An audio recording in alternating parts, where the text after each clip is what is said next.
Lille. Et du côté des métros. Des métros, on vous a montré cette image. Du côté de la gare du Nord, là aussi, c'est la même chose que la semaine dernière, peu ou pas d'amélioration. Laura Pouget, vous êtes sur ces quais bondés de métro.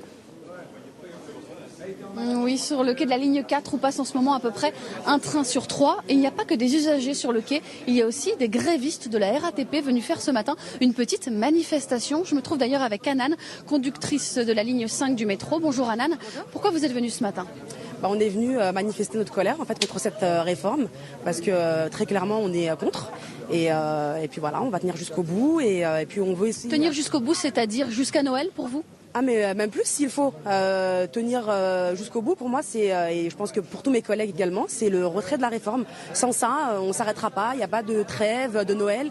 Nous, il faut savoir que tous les ans, on passe Noël, le jour de l'an, sur nos trains à travailler, pas avec nos familles.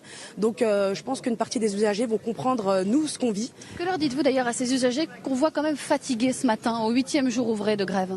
Écoutez, je leur dis que nous également, on est très fatigués. Il ne faut pas croire qu'on est gréviste et qu'on reste se reposer chez nous. On est debout tous les jours à 3h du matin. On vient manifester un petit peu sur tout le réseau. Et puis, on n'est pas fermé à la discussion. On parle avec eux dans les trains. On leur explique qu'eux aussi doivent se sentir concernés par cette réforme qui impacte tout le monde. Ce n'est pas que les agents RATP ou SNCF ou le service public. En fait, c'est tout le monde, secteur public, privé. Merci Anan d'avoir été avec nous. Donc, des grévistes déterminés et des usagers fatigués ce matin dans les transports. Voilà, des usagers fatigués, qu'ils soient effectivement sur les quais de gare, sur les routes, mais aussi dans des hypothétiques trains, Sébastien. Et on va faire un point tout de suite sur la mobilisation des routiers, des rassemblements.